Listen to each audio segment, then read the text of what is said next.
ലോക സാമ്പത്തിക രംഗത്ത് വലിയ ചലനമുണ്ടാക്കാൻ പാകത്തിൽ രണ്ട് വലിയ ശക്തികൾ തമ്മിലുള്ള ഒരു അസ്വാരസ്യമൊക്കെ അല്ലെങ്കിൽ അഭിപ്രായ ഭിന്നതകളൊക്കെ പരിഹരിക്കപ്പെടുകയാണ്. ചൈനയും അമേരിക്കയും തമ്മിൽ ഒരു വ്യാപാര കരാറിലേക്ക് പോകാനുള്ള സാധ്യതകൾ ഒരുങ്ങുന്നു. അതിൻ്റെ സൂചനകളാണ് ട്രംപിൻ്റെ വാക്കുകളിൽ നിന്ന് നൽകുന്നത്. അപ്പോൾ ആര്യ നമ്മളോട് പറയും. ആര്യ, ഈ ട്രംപ് പറയുന്നതായതുകൊണ്ട് ഇത് പൂർണ്ണാർത്ഥത്തിൽ നടക്കുമെന്നൊന്നും പറയാൻ കഴിയില്ല. അദ്ദേഹം ഇങ്ങനെ ഇടയ്ക്കിടയ്ക്ക് അവരൊന്ന് സംസാരിക്കുന്നതാണല്ലോ. എങ്കിലും എന്തൊക്കെയാണ് ഇപ്പോൾ ഉണ്ടായിരിക്കുന്നത് ധാരണ?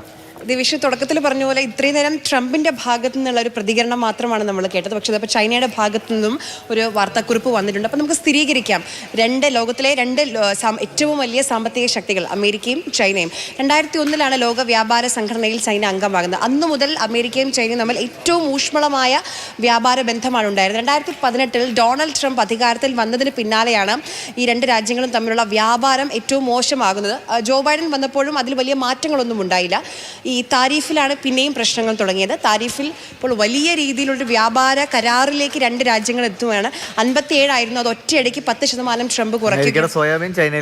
അമേരിക്കയുടെ സോയാബീൻ എന്ന് പറയുമ്പോൾ ചൈനയെ സംബന്ധിച്ച് ലോകത്തിലെ ഏറ്റവും വലിയ സോയാബീൻ ഇറക്കുമതി ചെയ്യുന്ന രാജ്യം ഏതാണെന്ന് വെച്ചാൽ ചൈനയാണ്. 68%. അതിൽ ഏറ്റവും കൂടുതൽ ഇറക്കുമതി ചെയ്യുന്നത് അമേരിക്കയിൽ നിന്നായിരുന്നു.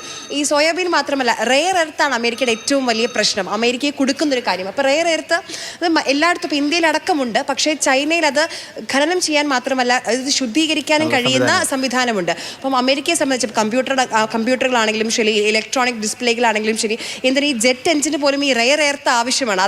അതിലാണ് നിയന്ത്രണം ചൈന വെച്ചത്. അപ്പം അതങ്ങ് ഒഴിവാക്കുകയാണ്. അങ്ങനെ അവർ തമ്മിലുള്ള പ്രശ്നം മാറുകയാണ്. ഇനി ഇന്ത്യയുമായി ഇതുപോലൊരു വ്യാപാര കരാറിലേക്ക് എത്രയും പെട്ടെന്ന് അതാണ് അവിടെയാണ് നമുക്കൊരു പ്രശ്നം. കാർഷിക രംഗത്തേക്കുള്ള അമേരിക്കയുടെ കടന്നുകയറ്റമാണ് ഇന്ത്യയെ സംബന്ധിച്ചൊരു പ്രശ്നമായി നിൽക്കുന്നത്. അത് അനുവദിക്കാൻ കഴിയില്ല. പക്ഷേ ഇന്നലെ ഇപ്പോൾ സൗത്ത് കൊറിയയിലേക്ക് പോയപ്പോഴും ഇന്ത്യയും പാകിസ്ഥാനെയും കുറിച്ച് ആവർത്തിച്ച് ഡൊണാൾഡ് ട്രംപ് പറഞ്ഞുകൊണ്ടിരിക്കുന്നുണ്ട്.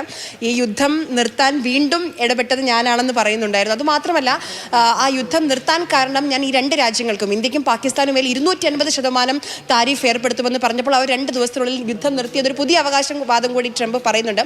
പക്ഷേ അതോടൊപ്പം വ്യാപാര ചർച്ചകൾ നടക്കുന്നുണ്ടെന്നൊരു ശുഭപ്രതീക്ഷ കൂടി ട്രംപ് നൽകുന്നുണ്ട്. രാത്രി സ്വപ്നം കാണുന്നതാണ് അദ്ദേഹം രാവിലെ പറയുന്നത് പോലും അറിയില്ല. എന്തായാലും മോസ്റ്റ് ഹാൻസം ഗൈ എന്നാണ് കുറച്ച് പാകിസ്ഥാനിലെ ചീഫിനെ പറ്റിയിട്ടും പറയുന്നു, സൈനിക മേധാവി അസീം മുനീറിനെ കുറിച്ചും പറയുന്നുണ്ട്. അപ്പൊ ഒന്നും അവിടെയുണ്ട്, ഇവിടെയുണ്ട്. ഇതാണ് ട്രംപ്. അപ്പോൾ നമുക്ക് കാത്തിരിക്കാം, കരാറുണ്ടാവട്ടെ. നല്ല കാര്യം.